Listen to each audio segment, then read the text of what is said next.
Welcome back, everybody, to the Colonials football pregame show.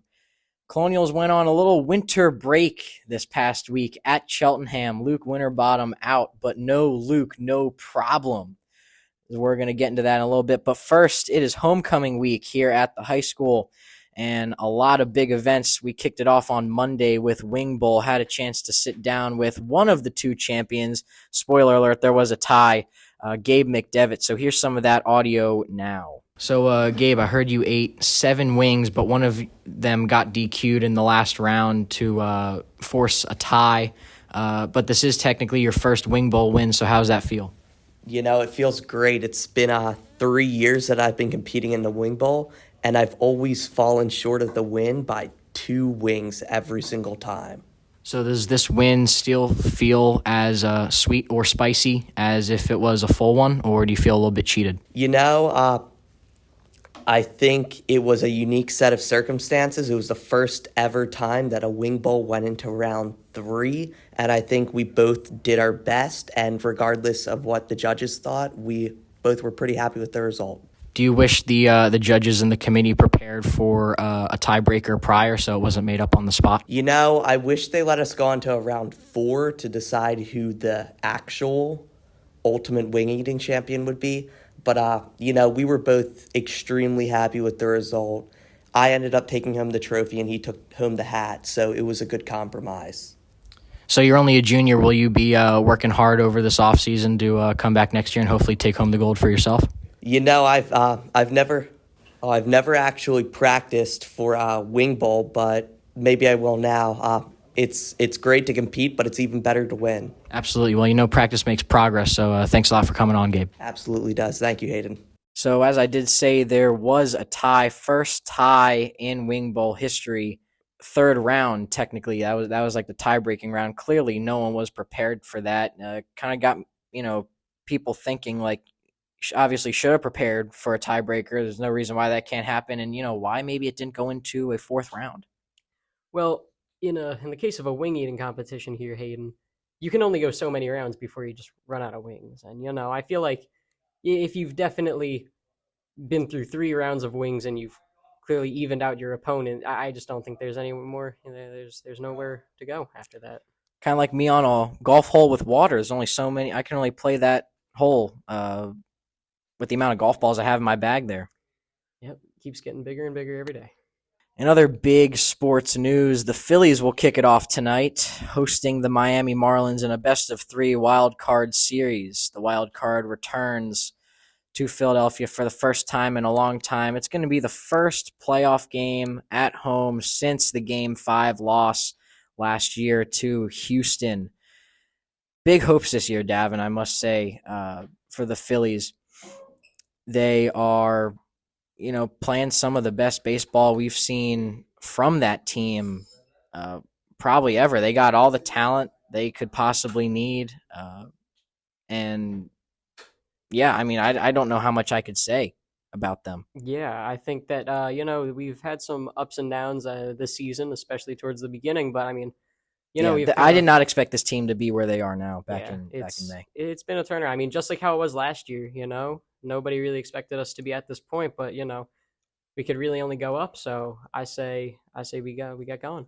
Absolutely. Something I really like about this team too is just how they've really kind of connected to the city and really analyzed their problems. It's really been bullpen for this team for probably the past 7 years because they've had all the hitting power, with signing Real Muto and Hoskins and then obviously Harper, and then they brought in all the talent afterwards, but really focusing on pitching this year. That's what brought them from a 6 seed to a 4 seed. So as you said, strap in. It's going to be sports on steroids, especially when the Sixers and Flyers kick off too. Yeah. Hopefully the Phillies can join them up in late October. Now getting into some football before we actually get into the game, I think it's notable talking about me and Davin did attend that game on Friday, and it got us thinking about possibly some merch out for the show, connecting back to the football team, and there were some great ideas there. Any ones that stood out to you? We'll probably make like a Google form and see if we could get people on board, and whichever one gets the most votes may have to start selling that for the program. Yeah.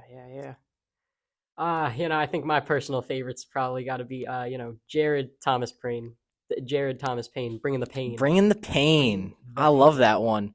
Nazai had an excellent game, which we'll touch on in a minute. So the one you made up too was Nazai looking in a mirror, and who's staring back at him? The GOAT staring The right back at GOAT! him. The GOAT! That man can run for days, bring the ball into the end zone. And that's just that's GOAT status right there. Absolutely. Something that I like, because I always call Caden this Mr. Slow Motion, just how he moves so methodically and slowly. It's like, whoa, you think you could tackle him, but the fundamentals. The big fundamental, absolutely, kind of like Tim Duncan. And then I think the last piece of merch that I liked was Everett Baker, the chef. Yes. That'd be kind of cool. Yeah, I like that one. Something else I was thinking about today is Vince Storti, the wideout, participated in the Wing Bowl last night. And what people thought was very interesting is he brought iced tea to the game. And I said, well, Vince, what if we started to call you Iced Tea? And he was like, well, that's a little weird. I was like, Iced V? And he was like, yes. That's pretty so, good right there. I don't know how I'd probably put that on a T-shirt, but it beats what I used to call him V out. Shred, but he never really responded to that. So I think Iced V will be a good twist around. Yeah. It's kind of like when the Philly got Castro, I immediately thought of Castro World, but he didn't do anything. We got to let him build the brand. Absolutely. Absolutely. It's the person that makes the brand. The brand doesn't make the person. For real. I mean, yeah, that is very true. The only person really to ever give himself the only brand is Kobe. He called himself the Black Mamba. Usually you got to let people give you nicknames. Well, when you're a player like that, you kind of have you can give yourself a nickname. Yeah, I agree with that. Now getting into the main event, some Colonials football. Got a chance to sit down with the big defensive end, Tayshawn Johnson, and have a little fireside chat with him about what went down on Friday. So here's some of that audio now. Take a listen. So big win for you guys on Friday against your first divisional opponent of the season in Cheltenham, who is 6A, might I add. What do you think this means for you guys going forward? That we got our momentum, that we're going to play, that we should be state champs, we should three-peat, and that everything is looking good so far. Perfect. Nazai had 4 touchdowns on Friday, along with 2 15-plus rushing yards. What does it mean for you guys when you get to going like that? I know for the D, it amps us out, gets us ready, and it makes us want to show out, just like he just showed out. For the O, I know some of the players, they love it. They love it when their running back does what he's supposed to do, runs the ball like a beast, and does just a great job. It just amps the whole team up. A lot going on this week with homecoming, so how are you guys going to stay focused for Friday with everything going on this week? Well, for Friday going on this week, everybody is just going to take time to themselves, I guess, study some plays. We're going to do some group study sessions like we always do, and we should be unbothered, reversing away intended. Should be a great game to see. Yeah, but that's it. All right, thanks. Good luck this week, man. Thank you. So that was Tayshawn Johnson, second in the league in sacks. And when you have someone on your team like that, it probably it's got to lighten the load so much, right? Yeah. He's second. Yeah, second. He could get first. I mean, everyone just had a breakout game on Friday, just everywhere on the field. So Cheltenham had a grass field, and you could just see it on the players' jerseys that Chang was going to have some laundry to do. They wore white that game, and they came out with brown jerseys on. It was not a fun sight. But, not fun to see, but when you see that scoreboard, it was obviously that was joy. Absolutely. So let's take a little walk through that game now. Start the game off with the Colonials on defense, and they force, from what I can remember, a pretty quick 4 and out, right? Not much movement by Cheltenham. So the Colonials start out on defense and start out with a great punt to Cheltenham, who was receiving. And it took them down to about their 25, and not much movement off that line. So they're going to kick that back to PW. I think it's like 2nd and 8 when Nazai gets that hole up the middle, and he takes it for about 60. Yeah. some right to the house. Yeah. And so he's already at 60 yards and it's a touchdown. And just the downfield blocking was really good. Yeah. I thought throughout that game. I mean, even without downfield blocking, Nazai could probably get it in that end Yeah, zone he was just from how fast that man can run. Absolutely. But yeah, all the blocking, just kind of giving anybody who really ran, whether it was Nazai or just anybody else who kind of was carrying the ball, they gave them great windows just to kind of sneak through there and then get as far as they could go. And I think that was just a real good job on PW's part, just trying to kind of help everybody out. Yeah. Yeah. On both sides of the ball. So then Cheltenham's going to come back off the kickoff, and they do a nice job of working it down the field. And that's what I'm starting to think, like, well, okay, that's why they're 6A, right? This is not going to be an easy game on either side of the ball.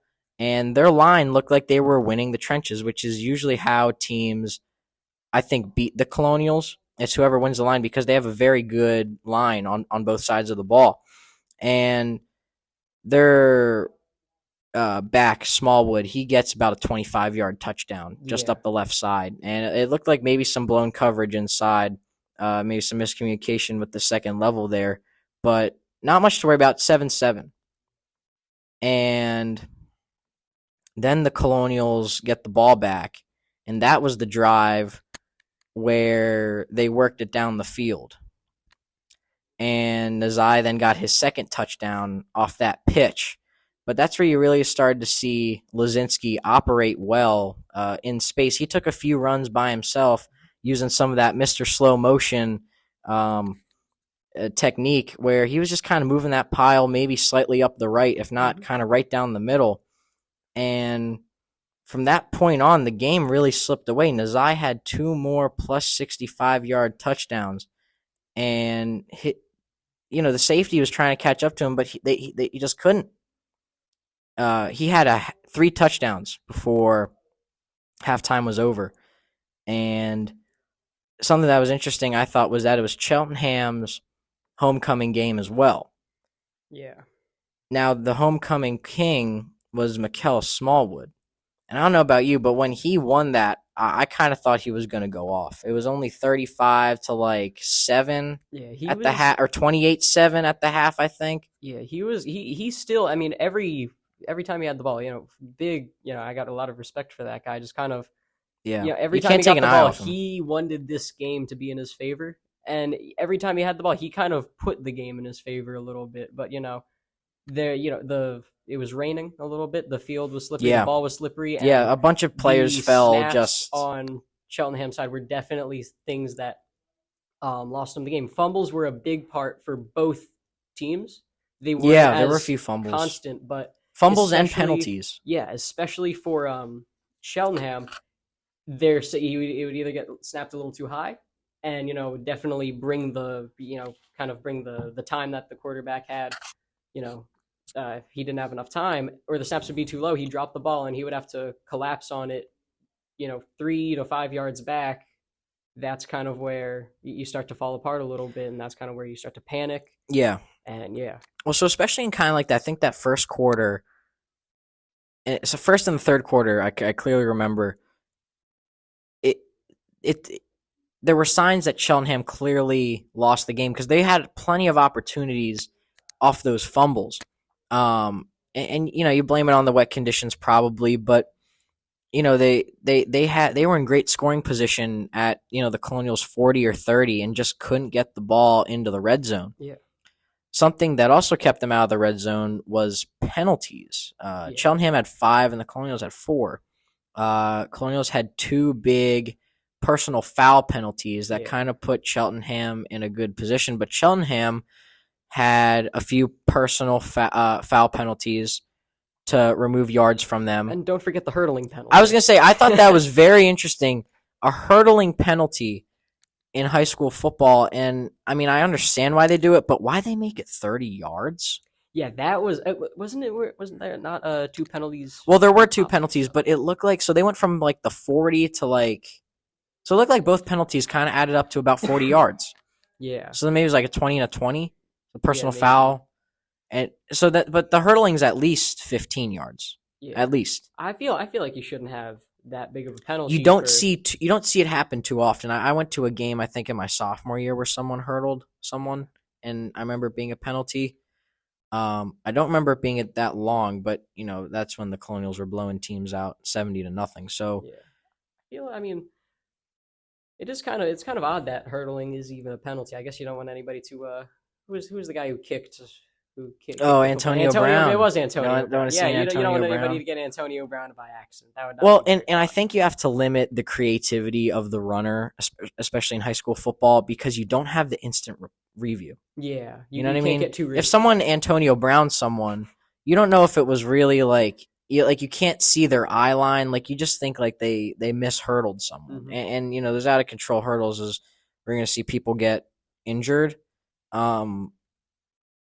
But yeah, I mean, like it's you got. I feel like you got to jump. Like jumping's kind of like a part of the sport. Like it's just an athletic. Like when you're running with the ball, you have to be athletic and be able to go left, right, up, or down to avoid the tackle. Receivers kind of fighting downfield. Right, that's like jump over him, catch that's the ball. Like that's taking the moss out of play. That's going for the ball. Is that going for jumping over somebody? Well, it's kind of like when the receiver has to play, defensive back, right? When a ball is overthrown, and you'll see them just go and make a tackle, make a play on the person, not the ball, to try to, prevent the interception, which is wise. But it doesn't really make sense to me why you're taking jumping out of one aspect of the game. I think fairly distribute it, because I understand why they do it, but you could easily see people get injured on other plays with kind of the shaky rules. Yeah. Yeah, I mean, they clearly want to the unnecessary roughness penalty. You know what I mean? Yeah. I mean, they clearly want to do this for all the players' safety. I mean, they are only in high school, but yeah, there needs to be some balance of rules. You don't want any loopholes. You don't want any missed kind of penalties to where it could cost somebody the game if they absolutely. Yeah. Something I do want to touch real fast is regarding the snapping and kind of on Cheltenham, when the center snapped the ball too low, too high.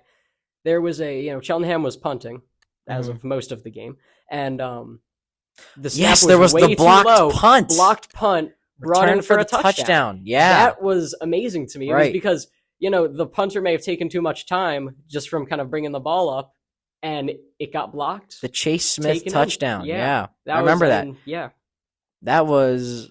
Because that was one of the first few plays of the game too, and that was just a big turnaround that the Colonials were able to get a defensive touchdown. We've seen them get creative around the around the punt as they've tried to get a few onside kicks this season.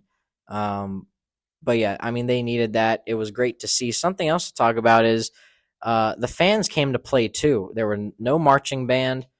There were cheerleaders there, but the marching band hasn't played the last two times Cheltenham and PW have met. Oh. Last time there was the reschedule. It was rescheduled on a rainy day, a rainy Sunday. It was the same day the Eagles played the Jaguars last year. I went to that game. It was a good game. Past few years, Colonials have won by more than 30 points. Marching band was not there. And, well, I guess it was wet outside on both games. I don't know. Weird stats I'm bringing to you, but coincidence? I don't know. Maybe. I guess not. Well, you know what they say, when it rains, it pours. But the fans did come to play. There were some rowdy Colonial parents. Yeah, a lot of parents there. It was great energy. If it was just me and you in the stands, it probably wouldn't have been as enjoyable. Not as exciting. But I liked to see a lot of the fans. I was asking all my friends. They were saying that they weren't going to go, but kind of looking around, seeing all these parents. It was fun to watch, especially because I think they got into it more than I did, probably. Yelling at the ref, throwing around profanity. Gotta love it. Yeah. So another inside story. I was going to the bathroom at halftime, and on my way in line, there were some Cheltenham cheerleaders going to the bathroom too, and there was one girl who kept saying, "Oh my God, the game's over! It's over! We're not coming back from this." And I was just wearing an Eagles hoodie, so they didn't know I was a Colonials fan. But I was thinking to myself, "Well, if this is the energy on that side of the field, that's great." And she was right about that. Colonials win 48-13. That's your 42. final score. 42. Was it 40? It says 42. 42. 42. Sorry, I misread the number. Yes. 42-13. They move on to 4-1 on the year. They're first in the conference. That puts the Panthers back at last in the conference. And moving on, let's take a look at their opponent for this week, William Tennant. William Tennant playing, well, solid football for William Tennant. They're going to be 2-4 overall. And Davin, how about you walk us through their schedule so far this year for the 23-24 season? All right, well, their season kicked off versus Council Rock South with an unfortunate loss, 27-3. Next up, the following week, they played Pennsbury with a huge blowout loss, 45-0. After that, William Tennant showed up a little bit, winning by 1 against Upper Merion, 21-20. And William Tennant kind of showing their power a little more against Hatboro the week after, winning 24-6.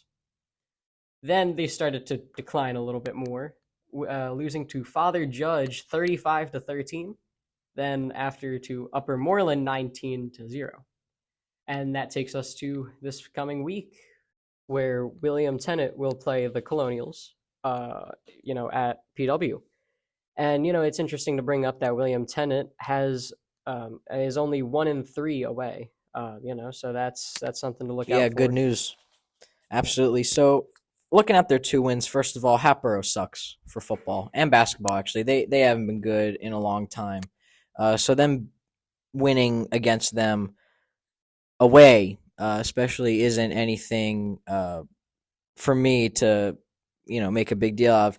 So they played Upper Merion at home and only won by 1. Does that sound familiar? Yeah, a little bit. Let's Sounds take like a little walk back to week 1, where the Colonials played at Upper Merion and won by 2, scoring 21 points against Upper Merion. Looks like when they're playing Patriot League teams, they can only allow 3 touchdowns. I think that must be Is that the max? Yeah, that's the max. That's how they're going to lose. They're going to lose 21 and whatever points they could put up, somewhere around 20, whether it's 19, something like that. Make it a good game just for the views. But William Tennant, let's take a look at some stats for the Panthers. So they're going to be more of a throw-based team. Their biggest problem is going to be a senior wide receiver, Steven Cosenza. He's going to get you about 52 receiving yards per game. Lorenzo Hurley is going to take care of the rushing yards for them with 42. Hurley leads the team with 3 total touchdowns on the year. They have no interceptions as a team, and Cosenza has 1 receiving touchdown. Their quarterback has only thrown 1 touchdown. There's that 1-to-1 ratio, so you probably look for that hookup. Their quarterback is Derek Gunther, so you could probably look for that. Hookup a couple times that game. It's probably a good matchup for Chase Smith on Steven Cosenza.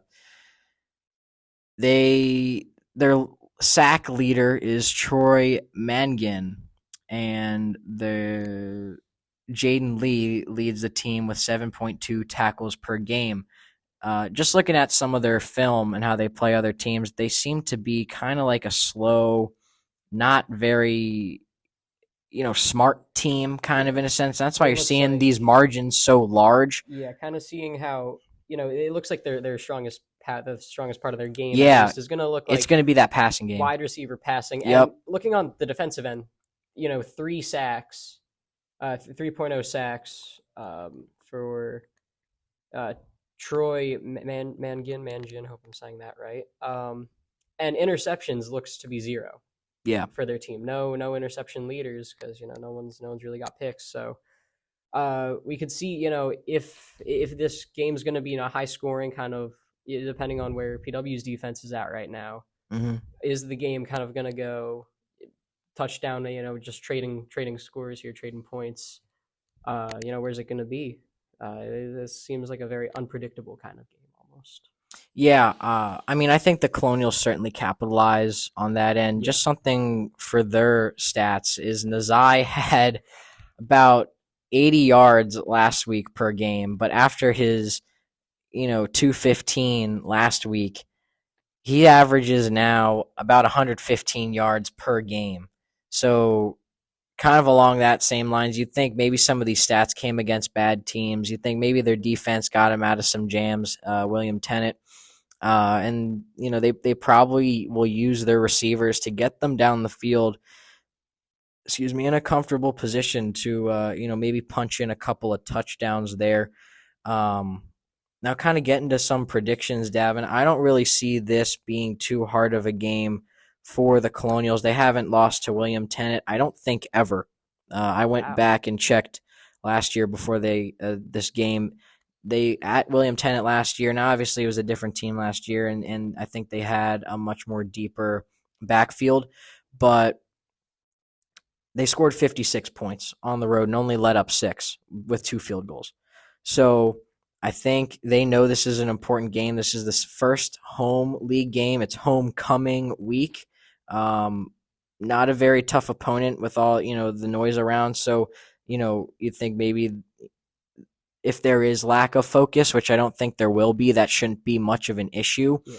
But I think this is the first time this team breaks 50 this year. I think it is. I think we have, ever since our, the really unfortunate loss against Quakertown at home, the past 2 games, against McCaskey. Yeah, 48 points. We've won over 40. Yeah. 48 and then 42. And, I'm really hoping, as long as Nazai can run, as long as absolutely. we can get... Luke is coming back this week too. That's perfect. Out with some knee soreness, but has been resting that up. Yeah. And I mean, the biggest thing... Yeah, so they'll have everyone for this week. The biggest thing against Cheltenham, I was saying, is just the intensity. Yeah. That was coming out. And if you can play their homecoming game, yeah. If you're playing in the kind of weather that it was last week, the kind of atmosphere. It's 75 and sunny on Friday. The atmosphere was just so blah, kind of. And against Cheltenham, and they came out with the pressure, with the force. Yeah, I'm really excited to see what they're going to show up with at a homecoming game. Good looking weather. Everybody's there. Like, everybody's going to be there, I'm telling you. And it's just going to be so exciting to see, everybody on PW just kind of play, their game and just kind of show what they're capable of, to their best of their ability. It's going to be real fun. So I got Colonials coming out on top 56-10. Ooh. How about you? Ooh, we're placing bets now. I like this. Yeah, that's why I came on the show, just to win some money. I'm gonna say 53. I don't know why. 53? 53. I don't think Is 53 even a denomination of football? Can you get Probably not. Okay. So I'm gonna say that for no reason at all, and I'm gonna say 14. I think that they only 53-14? like 2, touchdowns with some extra point, and that's it. Okay. I don't think they're gonna get any farther than that. But you agree with me that this is probably I think as soon as we break 50, 50, we're gonna. We should try to put in everybody we can, and then anybody maybe, and everybody. Yeah, maybe some. Pull some guys from the stands. Maybe the defense will deteriorate a little bit. That's when they'll get a score. But nothing crazy. Well, what's interesting is you just kind of go back to that Cheltenham game one last second. Is they got 6 points for beating them. Yeah. So if they win out with only 1 loss and a win against 6A opponent, that's enough points to probably get them the 3 seed in the playoffs. But they absolutely have to win out, and they have to consistently put up 42 plus points against these scrubs that they'll be facing in their league. And yeah, like Tayshawn said, 3-peat this league, man. It's wide open. I hear that. People didn't have very high hopes for this team this year. Losing a lot of talent, with seniors graduating, but not to say we can't gain any. It looks like they haven't skipped a beat. It looks like they've brought in all the pieces they need and really finally sealed up all the anomalies that we kind of saw the first 3 weeks, and just kind of really put Quakertown behind them. Absolutely. That, Coach Fry was saying those past few weeks about kind of sloppy and just kind of everything. All the fundamentals, all like kind of just like everything that they wanted to work on, kind of relearn. I think we got to the point, Yeah. We're the team that we should be, Yeah, and I think we're the team that we can be. absolutely. Couldn't have said it better myself. So make sure you guys fill out some of those Google forms down in the description. Check that out. Have a little fan engagement. And from Plymouth White Marsh High School, this was Hayden Haley. And Avon Haley. And we'll see you next week. Make sure you go to the game, guys. Bye-bye.